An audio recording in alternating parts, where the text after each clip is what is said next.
अखंड विद्याश्रम में आपका स्वागत है। तो first institute of impeccable wisdom और अखंडता का प्रतीक Anusuya, the divine mother of Dattatreya ji की डिवाइन मदर है। मेरा धर्म अखंडता है, इम्पेकेबल विजडम है। मेरा अनमोल आविष्कार दिव्यांक है, the divine design of nature which is the perfect objects of design. उसका पहला हिस्सा 22/21 फर्स्ट स्टेज ऑफ जनरेशन है, देन 10 स्टेजेस ऑफ ऑपरेशन है, then 0.344 third stage of dissolution है। ये तीनों आप में जनरेशन, ऑपरेशन और डिसोल्यूशन दिव्यांग को गॉडली फिगर तरह बना देते हैं। इसी चीज को ध्यान में रखते हुए हम इस कहानी को और उसका महत्व समझने की कोशिश करेंगे। अनुसुईया और अत्रि धर्म पति और पत्नी थे, माने हुए लोग थे। मगर हम अब ऋषि अत्रि की बात नहीं करेंगे, हम अनुसुईया जी की बात करेंगे। कोई इसे अनसुईया कहते हैं, कोई इसे अनुसुईया कहते हैं। मैं उसे अनुसुईया इसलिए कहता हूँ कि वो अनु ही विद्या है, उनको पूरी चीज़ों का ज्ञान था, वो अपने आप में महान थे, वो हर किस तरीके से मुकम्मल थे, संपूर्ण थे, अखंड थे। इसलिए उनकी अपनी ही एक मान्यता थी। वो जब पति पत्नी मिलकर पूजा पाठ करते थे तो उसका आधार ही अलग था। वो पति का भी एक सौभाग्य था कि संपूर्ण तरीके से करते थे। मगर इस पिक्चर में एक चीज़ मैं दिखाना चाहूँगा कि अनुसुईया जी अत्रि की लेफ्ट साइड पे बैठी हुई हैं। ये चीज़ हमारी पुरानी परंपरा है कि ऋषियों को भी, महर्षियों को भी पूजा करते हुए पत्नी हमेशा लेफ्ट साइड में रहे, क्योंकि लेफ्ट साइड ही पत्नी का हिस्सा है और राइट साइड पति का हिस्सा है। ये चीज़ भी मैंने बार बार दुनिया को दिखाने की कोशिश की है कि हमारी सोच बॉडी या जिस्म या शरीर के साथ जुड़ा हुआ है। जिसने जाना है वो संपूर्ण कल्याण कर सकता है। ये भी एक विषय मैं दिखा रहा हूँ। दूसरा, वो एक संपूर्ण लविंग केयरिंग वाइफ थी, खूबसूरत थी, हर तरीके से मुकम्मल थी। जहाँ तक कि वो इतनी खूबसूरत थी, इतनी पढ़ी लिखी थी, जानी पहचानी थी, इतना उनका सौभाग्य था, इवन देवी देवता भी उनकी तारीफ करते थे। अगर हम ब्रह्मा विष्णु महेश को ले लें, वो भी उनको सबसे ज़्यादा मानते थे। और वो तारीफ वो सरस्वती, महालक्ष्मी, महाकाली से भी करते थे। मगर जब उन लोगों को लगता था कि एक हम दिव्य स्त्रियां हैं, हमसे एक मानव स्त्री हमसे बढ़िया कैसे हो सकती है, ये वो मानने के लिए तैयार है। और मैं इतना ही मानता हूँ, चाहे वो ब्रह्मा हो, विष्णु हो, महेश हो, दत्तात्रेय हो, या किसी किस्म की भी कोई भी देवी देवता है, वो अपने आप में एक पहलू को दिखाने की कोशिश करते हैं जो हमारे लिए जानने के लिए ज़रूरी है। मगर वो सारी खूबियाँ, जो चीज़ें देवी देवता में है, ऋग्वेद में है, यजुर्वेद में है, सामवेद में है, अथर्ववेद में है, हर इंसान में हर 64 चैनल्स को जानने का, पहचानने का सौभाग्य है। वो सिर्फ मनुष्य ही कर सकता है। अब जितनी भी मोक्ष की बात करें, हमें ये जन्म नहीं लेना है, मगर हर इंसान को देवी देवता बनने के बाद भी इसी मानव जाति में ही जन्म लेकर आगे बढ़ सकते हैं, क्योंकि यही यहाँ पे उनका इम्तिहान है, पढ़ाई है, परीक्षा है और आगे बढ़ने का सौभाग्य है। और एक मनुष्य ही ब्राह्मण को पिंडांड में देख सकता है, कुदरत को देख सकता है। ये संपूर्णता सिर्फ इंसान में है, एक मानव में है और किसी में नहीं है, देवी देवताओं में भी नहीं है। ये चीज़ जानने की आवश्यकता है।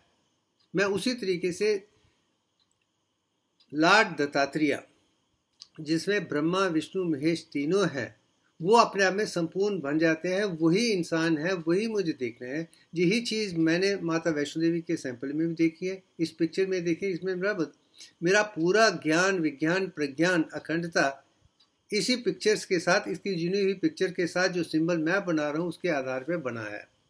अब जब ये चीज़ बात ब्रह्मा विष्णु महेश कहते तो उन्होंने कहा था कि आप प्रूव कीजिए कि वो ऐसी औरत है जिसे कोई भी दुनिया का आदमी टच नहीं कर सकता है। वो लेने के लिए उन्हें ज़मीन पे माता अनुसुईया के पास आकर इम्तिहान लेने के लिए कहा था। वो क्या था, आप कहानी को आगे ले चलते हैं। अब इसमें देखिए कि ब्रह्मा विष्णु महेश एक ब्राह्मण के रूप में सती अनुसुईया के घर आते हैं, उनसे कहते हैं कि हमें भूख लगी है, हमें खाना चाहिए, हमें खाना दीजिए। तो कहती है ठीक है, आप घर आ जाइए। वो आ जाते हैं।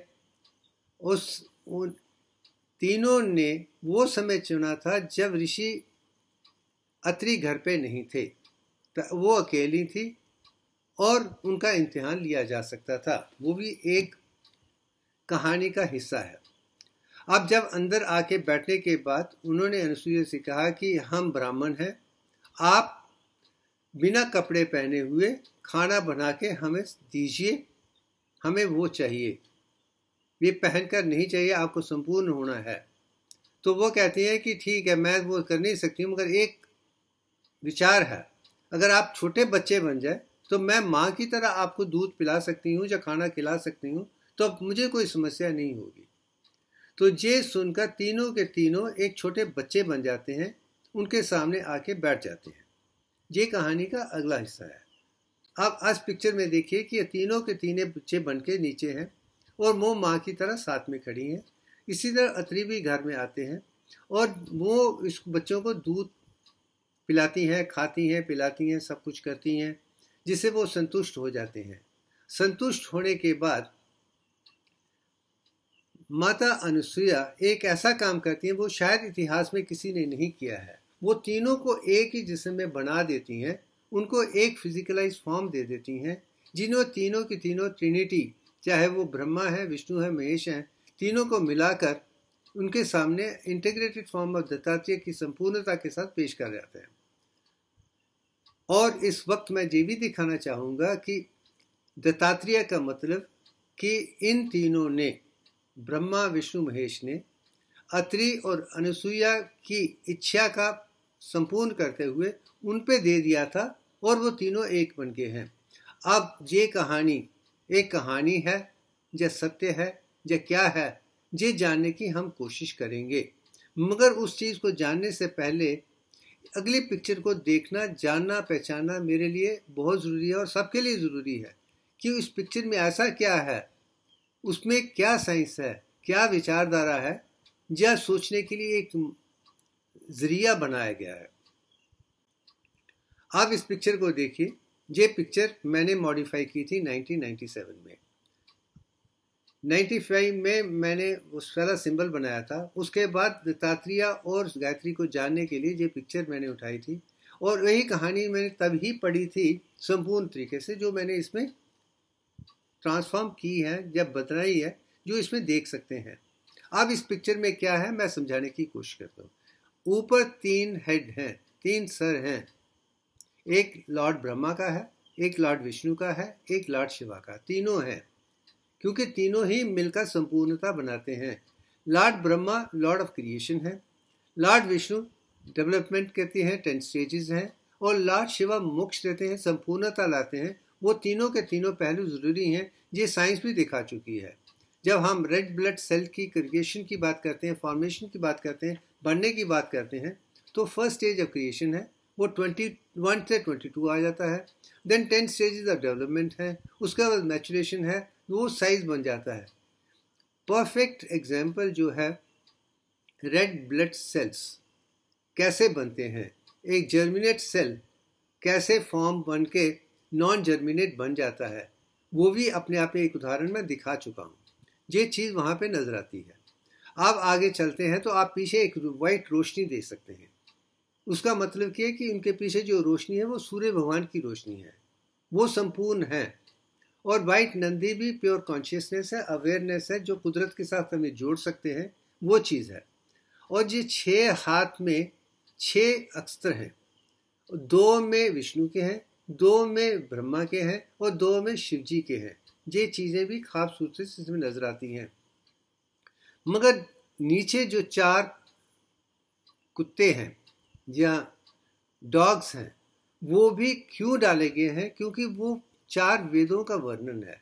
4 वेदों का वर्णन ब्रह्मा विष्णु महेश जानते थे और दत्तात्रेय के रूप में जानना है। फिर ही जाके आप ऋग्वेद, यजुर्वेद, सामवेद, अथर्ववेद को समझ सकते हैं। और जब चारों वेदों को समझे तो आपको संपूर्ण ज्ञान मिल जाएगा, जो अज्ञान से ज्ञान टू विज्ञान टू प्रज्ञान टू अखंडता तक ले जा सकता है। जब तक सूर्य का पूरा ज्ञान इन्हीं 4 वेदों में है, मगर उनका वर्णन हम श्रुति की तरफ से देखा, क्योंकि जो वो दुनिया के मंत्र हैं जिन्हें कुदरत ने बनाया है और हमारे ऋषि ने उसको समझकर उसे शब्दों में डालकर दुनिया के सामने दिया है, मगर उसके ज्ञान पे छोटे छोटे हिस्सों के आधार पे उपनिषद लिखे गए थे ताकि उन चीज़ों को खूबी से आगे बढ़ाया जाए। लेटर जब इंसान की क्षमता उतनी सोच नहीं थी, काम में व्यस्त हो गया था, तो वो कहानियों के फॉर्म में पौराणिक स्टोरीज में, एपिक्स में दुनिया के सामने पेश किया गया था। अब ये विचार है क्या है, मैं इस पिक्चर में नहीं जाना चाहता हूँ, क्योंकि मुझे इन सब में ज्ञान, विज्ञान, प्रज्ञान ही नजर आता है। मैंने इन्हीं से वेद, उपनिषद और मॉडर्न साइंस चीज़ों से सीखकर ही दुनिया के सामने अखंडता को पेश करने का मेरा सौभाग्य है। आप इसे आगे समझने के लिए मैं आज से एक छोटी सी परंपरा शुरू करने वाला हूँ कि हम सनातन धर्म की खूबियों को दुनिया के सामने इस तरह के पेश करेंगे कि उसमें जो अखंडता है, इम्पेकेबल विजडम है, वो क्रिएशन से पहले क्या था, क्रिएशन के टाइम पे क्या हुआ, उसके बाद क्या हुआ, कैसे चलते चलते अणु विद्या से लेकर हम आज सारे ज्ञान को जानते हैं, उसकी खूबियाँ जो सब दुनिया के लिए ज़रूरी हैं, पूरी दुनिया के लिए नई सोच के लिए ज़रूरी हैं, जिसमें किसी किस्म की कोई कमज़ोरी नहीं है, वो मैं बनाना चाहता हूँ। आज के वीडियो के बाद ये चीज़ें सीक्वेंस बाय सीक्वेंस आती जाएंगी, ताकि बाद में लगेगा कि सनातन धर्म में जो भी ज्ञान, विज्ञान, प्रज्ञान, अखंडता है वो संपूर्ण है और इसमें किसी किस्म की कोई त्रुटि नहीं है। मैं सिर्फ कोर वैल्यूज़ और स्पिरिचुअल साइंस को ही लाना चाहता हूँ, यूनिटी इन डाइवर्सिटी के सारांश को देना चाहता हूँ। जो पेरिफेरी में, रिलेटिव वर्ल्ड में काफ़ी कमियाँ हैं, वो डायनेमिज्म है, मगर जो अंदर है वही सत्य है, अंतर्ज्ञान ही ज़रूरी है, वो चीज़ दिखाने की कोशिश कर रहा हूँ। जब हम आगे चलते हैं, अगर हमें इम्पेकेबल विजडम को देखना है तो हमें सनातन धर्म को देखना पड़ेगा। मैं हिंदुइज्म की बात नहीं कर रहा हूँ, मैं वैष्णविज्म की बात नहीं कर रहा हूँ, मैं शैविज्म की बात नहीं कर रहा हूँ, मैं शक्तिपथ की नहीं कर रहा हूँ, बुद्धा की नहीं कर रहा हूँ, जैन की नहीं कर रहा हूँ, सिख की नहीं कर रहा हूँ, किसी भी पंथ की बात नहीं कर रहा हूँ। मैं उस ज्ञान, विज्ञान, प्रज्ञान, अखंडता की बात कर रहा हूँ जो सनातन धर्म के साथ, कुदरत के साथ जुड़ा हुआ है। हम उन्हीं चीज़ों पे ध्यान में रखते हैं। अब उस चीज़ को ध्यान में रखते हुए 2 चीज़ें ही मुझे नज़र आती हैं जो संपूर्ण होती हैं। एक तो मैथमेटिकल डिज़ाइन ऑफ नेचर है, जिसे मैं दिव्यांग कहता हूँ, वो मेरी आविष्कार है, इसमें कोई दो राय नहीं। और उसे मैंने आज नए सिंबल में, अखंड में डाला है, जो मनुष्य की शक्ल में नहीं है, प्लांट की शक्ल में नहीं है, वो सिर्फ एक ग्राफिक प्रेजेंटेशन है और मैथमेटिकल डिज़ाइन है और हर तरीके से संपूर्ण है। अब दिव्यांग और अखंड को ध्यान में रखते हुए मुझे सनातन धर्म को मैथमेटिकली कंक्लूसिव, इम्पेकेबल विजडम को दुनिया के सामने अब एक एक करके मुझे पेश करना है। अब इसे लेकर हम आगे चलते हैं। अगर आप दिव्यांग को देख लीजिए, उसका नंबर है 22/21 to power of 10.34419 है, जिसका इक्विवेलेंट इज 1.618034। मैं जानता हूँ मैथ्स दुनिया की सबसे प्रॉब्लम है, लोगों को समझ नहीं आता है, मगर मेरा मानना है जो मॉडर्न मैथमेटिक्स है वो समझना नामुमकिन है, क्योंकि हमें घोटने मारने पड़ेंगे, ध्यान में रखना पड़ेगा ये क्या है वो क्या है। मगर कुदरत उस तरीके से काम नहीं करती है। कुदरत की हर चीज़ बहुत सरल है, सहज है। वो सिर्फ एडिशंस है, सब्ट्रैक्शन है, मैथ्स है, मल्टीप्लिकेशन है, ये छोटी चीज़ें ही है और ज़्यादा कुछ नहीं है। अरिथमेटिक ही है, ये कॉम्प्लिकेटेड अलजेब्रा, ज्योमेट्री, ये सब चीज़ें मैन मेड हैं। हम चीज़ों को छोड़कर simple 22/21 is first stage of creation है, इसमें और कोई नहीं है। और 10th स्टेज ऑफ डेवलपमेंट है और 0.3। और ये कैलकुलेशन करने के लिए आदमी को कैलकुलेटर की भी ज़रूरत नहीं है, हाथ और पेंसिल से ही कर सकता है, वो चीज़ है। और दूसरा, जितने भी ये ज्ञान है उसे मैंने अखंड में बदल दिया है। मैं तो नहीं कहूँगा कि मैंने बदला है, इट्स मेरी आत्मा और परमात्मा की तरीके से उन्होंने मुझे सिखा के मुझसे ये काम करवाया है। ये भी चीज़ मैं दुनिया के सामने रख देना चाहता हूँ। मगर इस सिंबल में, अखंड में, दुनिया का सारा ज्ञान ये अपने आप में ब्रह्मांड है, विशाल रूप है। वो कुदरत की हर चीज इसी में है, जो इसमें नहीं है कहीं नहीं है। इसी को बनाते बनाते ही मैंने सनातन धर्म की वो इम्पेकेबल विजडम को देखा है, जाना है, पहचाना है। वही मैं दुनिया को समझाने की कोशिश कर रहा हूँ, ताकि दुनिया में एक ही ज्ञान हो, दो में कोई प्रॉब्लम ना हो, जो आज के दिन में नजर आती है। आप इस चीज को आगे ले जाते हुए दो चीज, आप जो भी की चीजें हैं कुदरत की, ये है दो हिस्सों में है। जो एक सेंट्रल सोर्स है जिसे मैं शक्ता कहता हूं, और वो ट्रिनिटी है, उसके तीन हिस्से हैं। वो 38.1966% ही है। जे एक सत्य है, वो कोर वैल्यू है, सोर्स है जिससे चीजें निकल के आई हैं। इसे हम प्रोटॉन या न्यूट्रॉन इन एटम स्ट्रक्चर में, एलिमेंटल स्ट्रक्चर में कह सकते हैं। मगर जो बाहर का हिस्सा है वो डायनेमिक है, वो 5 हिस्सों में है, जिसे मैं शक्ति कहता हूँ। वो डायनेमिज्म है, वो 5 है, वो 61.8034% है, जिसमें दिव्यांग के 2 हिस्से हैं।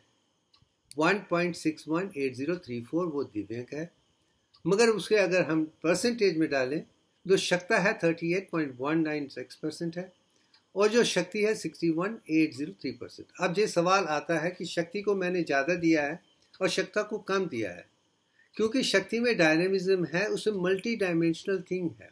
जो शक्ता है वो मैथमेटिकली कंक्लूसिव है, लॉजिकल है, और सेंटर सोर्स को रखता है, उसकी लिमिटेड है। मगर शक्ति को तो डायनेमिज्म बनाने के लिए, प्रयत्न करने के लिए ज़्यादा शक्ति की ज़रूरत है, मगर उसमें उसकी जितनी भी संपूर्णता है वो शक्ता से ही आती है, इसलिए उसकी परसेंटेज ज़्यादा है। मगर उसको शक्ता से ही ये लेना है, चाहे वो इलेक्ट्रॉन उसी चीज़ में दिखाते हैं। ये एक खूबसूरत चीज़ है। अब इसे हम आगे ले जाते हैं। इसके आधार पे हम दत्तात्रेय और अखंड दोनों को मिलकर दिखाते हैं कि जो सेंटर पोर्शन है वही दत्तात्रेय है। आज का विषय वो है, और अगला विषय गायत्री पे आ जाएगा, जिसमें 5 स्टेजेस पे आ जाएंगे। 5 हेड्स हैं, मगर जो 3 हेड ब्रह्मा विष्णु महेश के हैं वो देखने वाले हैं। वही चीज़ मैं माता वैष्णो देवी की केव में देखता हूँ, गुफा में देखता हूँ।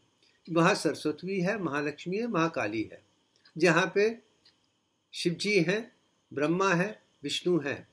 वही चीज़ें यहाँ पे हैं, वही दुर्गा है, वही इस चीज़ में है। जिसने दुर्गा को जाना है, जिसने माता वैष्णो देवी को जाना है, दत्तात्रेय को जाना है, वही कुदरत की कोर वैल्यू को समझ सकता है। अब आगे चलते हैं। अब इस पिक्चर में देखिए कि अगर लेफ्ट साइड में दत्तात्रेय जी की पिक्चर है, तो राइट साइड का जो सेंटर पोर्शन मैंने निकाल के दिखाया है। अब उसमें सेंट्रल कोर देखिए, जो शक्ता है, विद इन ग्रीन सर्कल्स में आप जो देख रहे हैं वो शक्ता है। उसके कौन से हिस्से हैं उसे समझने की कोशिश करते हैं। जो व्हाइट सर्कल बीच में है वो सन एफल्जेंस है, द व्हाइट नंदी है, प्योर कॉन्शियसनेस है, संपूर्णता है। सूर्य और नंदी दोनों को मैंने सफ़ेद रोशनी में दिखाया है कि यही शुद्ध है। जब आप भी सात्विक बन जाएगा, संपूर्ण बन जाएगा, उसमें कोई रंग नहीं, सारे रंग मिले होंगे, उसी में सारी शक्ति है, वही प्योर लाइट है, वो चीज़ है। आगे जो लेफ्ट फिगर है वो शिवा, लॉर्ड शिवा की है, और ट्राइडेंट आप देख सकते हैं। ये दोनों चीज़ें आसानी से नज़र आ जाती हैं, और दोनों ब्लू कंठ के साथ जुड़ी हुई हैं, नील कंठ के साथ जुड़ी हुई हैं, और त्रिशूल के साथ जुड़ी हुई हैं। ये है, और बीच में आप देखेंगे तो वो लॉर्ड विष्णु है, वो डिस्कस है, जो चक्रा है वो देखा जाता है, वो उनका है। आप इसमें आप एक में शंख देख सकते हैं और दूसरे में वो सकते हैं, दोनों विष्णु के साथ जुड़े हुए हैं।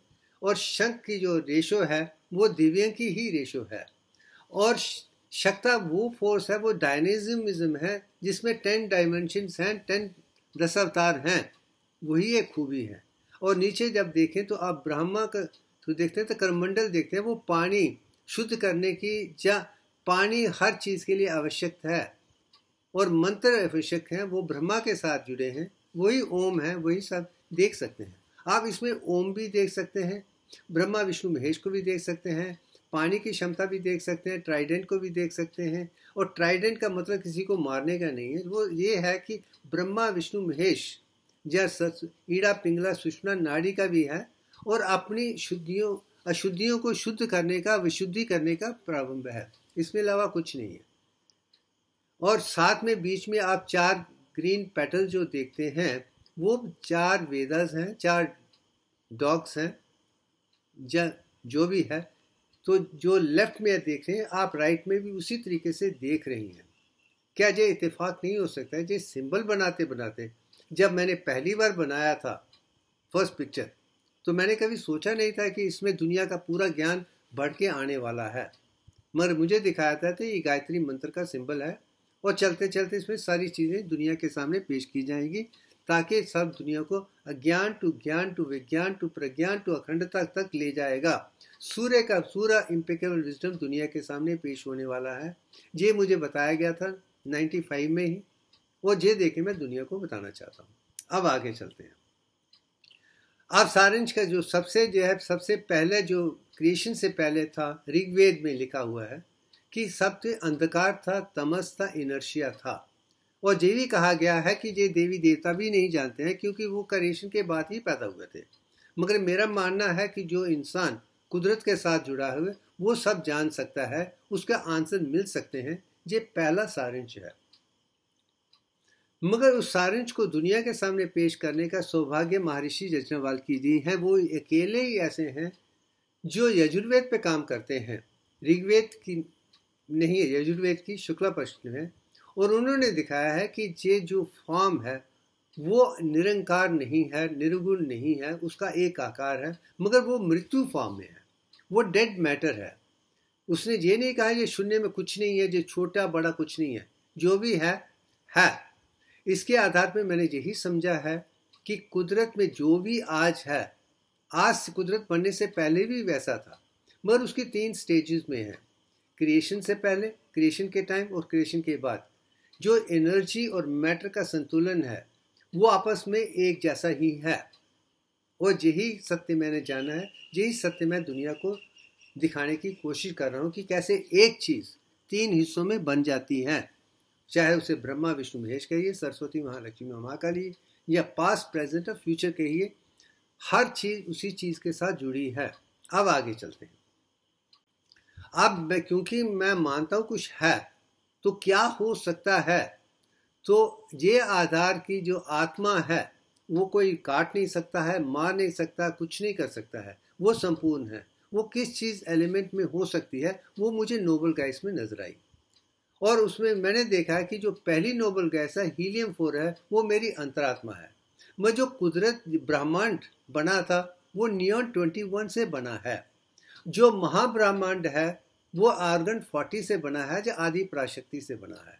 अगर मेरी अंतरात्मा को मैं अदिति कहता हूँ, जो सोलर सिस्टम की माता है उसे गायत्री कहता हूँ, और जो महाब्रह्मांड की माता है उसे आदि पराशक्ति कहता हूँ, तो मुझे लगता है कि सनातन धर्म की खूबियाँ कि हर चीज़ कुदरत आदि पराशक्ति जो पहली है, उसके बाद गायत्री है, उसके बाद ये है, उसके बाद सारी चीज़ें उपजी हैं, वो अब एक सीक्वेंस की तरह, मैथमेटिकल डिज़ाइन की तरह बन जाते हैं। उसमें कोई त्रुटियाँ नहीं है। वही चीज़ें मैं दुनिया के सामने पेश करने की कोशिश कर रहा हूँ ताकि लोगों को लगे यही सनातन धर्म है, यही इटर्नल इम्पेकेबल विजडम है, यही दुनिया को जानने हैं, जिसके आधार पर सारी दुनिया में शांति हो सकती है। ये एक विषय मैंने 2015 में डिवाइन कांस्टेंट में दिया था। अब आते हैं डिवाइन मैथमेटिक्स जो दिखा, और मैं मानता हूं कि हमारे जितने भी ऋषि, महर्षि, ब्रह्म ऋषि थे वो कुदरत के साथ जुड़े हुए थे। इसलिए वेदों को श्रुति कहा जाता है कि जो मंत्र है वो डायरेक्टली हर्ड है, वो कुदरत की आवाज़ है, वो मैन मेड नहीं है। उस कुदरत के शब्दों को फिर ऋग्वेद, यजुर्वेद, सामवेद और में ज्ञान दुनिया को दिया है, जो ब्राह्मणों का काम था। मैं ब्राह्मण जन्म की बात नहीं कर रहा हूँ, मैं उस की बात कर रहा हूँ जो कुदरत के साथ जुड़ा हुआ है, जो ब्राह्मण के साथ जुड़ा हुआ है, उसे ही हम ब्राह्मण कह सकते हैं। जो पढ़ा लिखा है, जाना पहचाना है, जिसे दुनिया का सारा ज्ञान है, उसे ही हम ब्राह्मण कह सकते हैं। जो दूसरा नहीं है वो ब्राह्मण नहीं है। और ब्राह्मणों से ज़ोरास्ट्रियन या पारसी ने जो मैथमेटिक्स सीखा था और समझने के बाद वो अरब की तरफ या पर्शिया या रेनन से जाके अरब के लोगों को सिखाया था। इंडियन मैथमेटिक्स उन्होंने सिखाया था, मगर अरब के लोगों को शायद वो पूरी समझ नहीं आई थी क्योंकि उनका अनुभव उतने लेवल का नहीं था, तो उन्होंने मैन मेड डिज़ाइन में अल्गोरिथम, ज्योमेट्री उसमें बदल दिया था अरबों ने। फिर उन्होंने जाके वेस्ट को, पश्चिम को सिखाया था मॉडिफाइड मैथमेटिक्स। अब वो डिवाइन मैथमेटिक्स नहीं था, मगर जब वेस्ट वालों ने सीखा है, यूरोप ने सीखा है, तो यूरोप ने सीख के उसे man made format like theorem वगैरह में बदल करके पेटेंट किया था। फिर मैन मेड मैथमेटिक्स को दुनिया के सामने पेश किया है। आज की जो भी साइंस है वो उसी डिफिशिएंट रिजल्ट की इसलिए है क्योंकि वो मैन मेड मैथमेटिक्स है, उसमें संपूर्णता नहीं है। अगर हमें संपूर्णता चाहिए तो वो दिव्यांक ही है। अगर इन्फिनिटी की बात है तो दिव्यांक है, अगर कांस्टेंट है वही है, अगर रेशो है वही है, सीक्वेंस वही है। अब इसके आधार पे मैं दुनिया को दिखाना चाहता हूँ कि दिव्यांक के आधार पे अज्ञान को ज्ञान, विज्ञान, प्रज्ञान और अखंड तक ले जाएंगे तो हमें एक ही सब्जेक्ट पूरी दुनिया को समझाने के लिए आसान मिल जाएगा। यही सौभाग्य मेरा है और अखंड विद्याश्री के माध्यम से मैं वही करने की कोशिश कर रहा हूँ। अब आगे चलते हैं। अब ऋग्वेद में जो अनुविद्या है, अनुसुईया की तरह अनुविद्या जो नॉलेज है, उसके आधार पे पीरियडिक टेबल है। मगर एक चीज़ मैंने जो हाईलाइट की है कि जो देवी देवता में जो भी हैं, जो सबसे संपूर्ण है वो अग्निभूता है, फायर एलिमेंट है, और उसमें ऑक्सीजन कहता हूँ। जिसने ऑक्सीजन को देखा है, जाना है, पहचाना है, वो अग्नि को जानेगा। और अग्नि ही आकाशभूत वायु एक तरफ है जो एनर्जी फॉर्म में है, डायनेमिक फॉर्म में है, जल और भूमि सॉलिड फॉर्म में है, बीच में अग्नि के बढ़ाने से वो वायु और आकाश में बदल जाता है, अग्नि कम करने से जल और पृथ्वी बन जाती है। ये भी मैंने एग्जाम्पल दी है। ये पंचभूतों का जो ज्ञान है वो भी सनातन धर्म के ऋषि, महर्षि और ब्रह्म ऋषियों ने ही दुनिया को दिया है, और यही जानना हमारे लिए। और जो भी बनाया गया है उसमें 13-14 चीज़ें ही ऐसी हैं जो जानने की हैं, और इसमें मैंने बताया हीलियम 4 ह्यूमन सोल है, और बाकी जो हाइड्रोजन है, कार्बन है, nitrogen, oxygen, sodium, potassium, phosphorus, sulphuric, chlorine, potassium, calcium, iron, ये सब चीज़ें अनिवार्य है जिसमें पिंडांड ह्यूमन बॉडी बनाई हुई है। ये अनुविद्या है, ये जानना भी ज़रूरी है। अब जब आप मैथमेटिक्स की बात आती है तो मैथमेटिक्स को पहली बार स्थापना ब्राह्मण में महर्षि यज्ञवल्क्य की ने दुनिया को दिया था, जिसमें दो चीज़ें जो उभर के आती हैं वो पाई की वैल्यू है 22/7 की है, और पाइथागोरस थ्योरम, ये सब उसी चीज़ में है। ये डिटेल में आप बाद में पढ़ सकते हैं। अब ये पिक्चर मैं इसलिए दिखा रहा हूँ कि क्योंकि ऋग्वेद में कहा गया था ये देवी देवता भी नहीं जानते हैं और लोग सोच सकते हैं, और मेरा मानना है जो भी कुदरत में हुआ है वो आकाश कोश में है। अगर हम सोलर सिस्टम की तरफ देखें तो आइनोस्फीयर में है, और उसकी 3 डिफरेंट वाइब्रेशंस हैं। जो अंदर वाली ज़मीन के साथ जुड़ी हुई है वो 8.73 है। जो भी इंसान 8.37 के आगे पीछे अल्फा फ्रीक्वेंसी पर पूरे दिमाग में आंखें खोल के बंद करके बना सकता है तो वो कुदरत के साथ जुड़ सकता है, आकाश को उसके साथ जुड़ सकता है। उसके लिए जो इंटरनेट है, आइनोस्फीयर या ह्यूमन रेजोनेंस बन जाता है। और उसमें ये सौभाग्य भी मुझे कुदरत से मिला है। मैं आंखें बंद करके थ्रू आउट पूरे ब्रेन के 64 आर्ट में 8.5 हर्ट्ज की फ्रीक्वेंसी बनाई है, मगर आंखें खोलने के बाद 8 हर्ट्ज फ्रीक्वेंसी आ जाती है। ये चीज़ आज तक किसी ने नहीं बताई है। जो भी साइंस का मानना है कि आंखें खोलने के बाद, सोचने के बाद वो बीटा बन जाएगी, और मैंने दे दिखाया है कि हम 8 हर्ट्ज पर आ गए हैं। ये नॉर्मल जो शुरू में रिसर्च की थी तो 10.5 हर्ट्ज की फ्रीक्वेंसी आंखें बंद करके पोस्टीरियर रीजन में, जब मेरी सोच नहीं थी आंखें बंद करती थी, खोलते ही बंद हो जाती है। मगर आप खोलने के बाद 8 हर्ट्ज तक आके वो आ गया है जो कुदरत की देन है। इसके आधार पर कुदरत को समझना मेरे लिए आसान है, क्योंकि मेरे जितने भी जवाब हैं वो आकाश कोश से मुझे मिल जाते हैं। मुझे किसी चीज़ से करने की ज़रूरत नहीं है। अब इसे हम आगे ले जाते हैं। अब आगे चलिए, ये एक पिक्चर है जो श्री राम मंदिर जो डिमोलिश किया था उसमें से निकली थी, और इसको अगर समझ जाए तो मैथमेटिक्स की एक अनुभूति है, और मैं मानता हूँ कि ये महर्षि यज्ञवल्क्य ने ही बनाया था।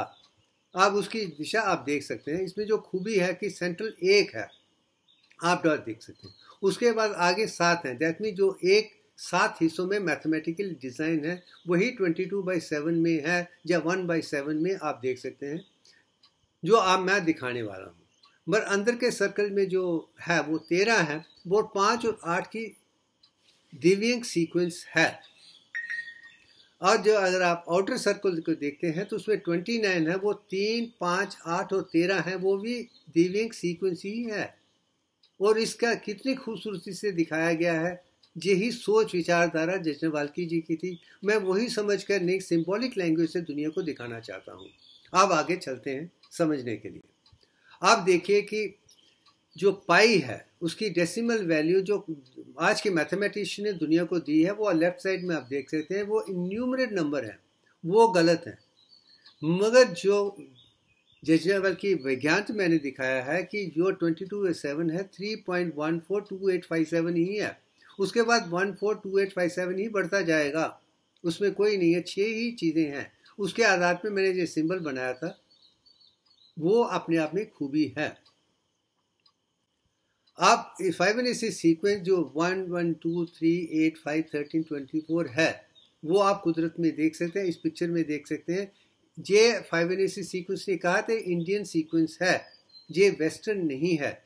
और इसका सौभाग्य पिंगला जी को मिला था, जो आज से 2500 साल पहले उन्हें इसे मिश्रा चो कहा कि दो चीज़ें मिक्स होकर तीसरे नंबर को बनाती हैं। मैं इसे समझा चुका हूँ और इसे अखंड सूत्र में बाकी एग्जाम्पल मैंने दिए हैं, तो आप बाद में देख सकते हैं। अब मैथमेटिक्स में जो अगला नंबर आता है वो गोल्डन रेशियो, जिसे हम most approximate value of divine nature कहा जाता है। मगर इसमें अफसोस के साथ मुझे कहना पड़ता है कि 2 नंबर उभर के आते हैं, 1.618 है और दूसरा 1.6180339887 ये नंबर हैं। ये दोनों ही अपने आप में संपूर्ण नहीं है, एक टू सिंपल है, दूसरा टू कॉम्प्लिकेटेड है। अब उससे हम समझ नहीं पाएंगे। इसको समझना है तो हमें एक परफेक्ट डिज़ाइन होना चाहिए। वो चीज़ मैं आपको दिखाता हूँ कि मैं दिव्य तक पहुँचने से पहले कैसे उस स्टेज में गुजरा हूँ। 2002 में मेरी किताब एसेंस अखंड and essence of universal consciousness पेश हुई थी। इसमें जो मैथमेटिकल डिज़ाइन है वो 22/21 लॉर्ड ब्रह्मा का है और 10 स्टेजेस ऑफ विष्णु है। मैंने जान लिया था Brahma is the first stage of creation और द 10 स्टेज डेवलपमेंट है जो विष्णु अवतार का समय। मगर जो शिव जी के पंचभूताज हैं वो मुझे समझने के लिए कम से कम 12 साल और लगे थे। 2014-2015 में ही वो पढ़ पाया था।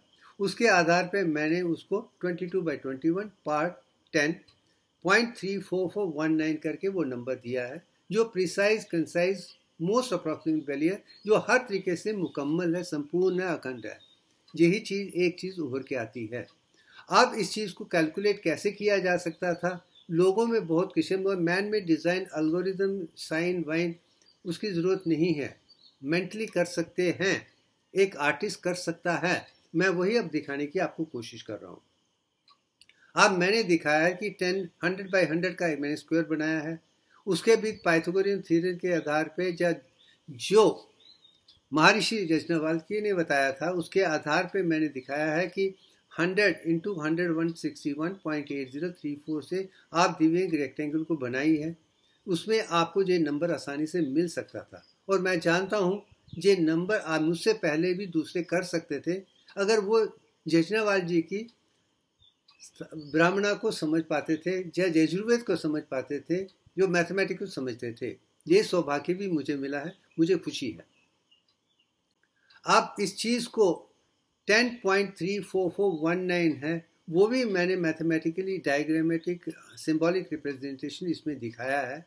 ये भी एक अपने आप में खूबी है कि 10+ स्टेजेस हैं, 10.34419 ये चीज़ मैंने दिखा दी है, ये सिंबॉलिक रिप्रेजेंटेशन है।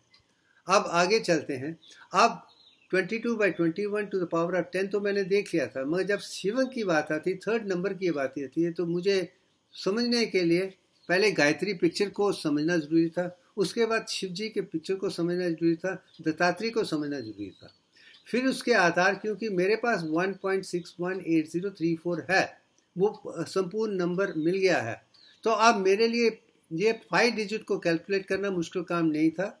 मैंने IBM के SPS वर्जन 21 के आधार पे अपने दोस्त के मदद से इसे कैलकुलेट किया था और वो ये आया था।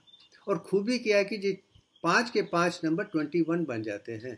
वो लॉर्ड विष्णु सेट स्टेजेस है, मतलब लॉर्ड शिव की बात है। रेजोल्यूशन रीजनरेशन ये है, तो यही नंबर है, इसमें सारा कंप्लीट हो गया और सारी सृष्टि को समझने का मौका मुझे मिल गया था। इसके आधार पे हम आगे चलते हैं।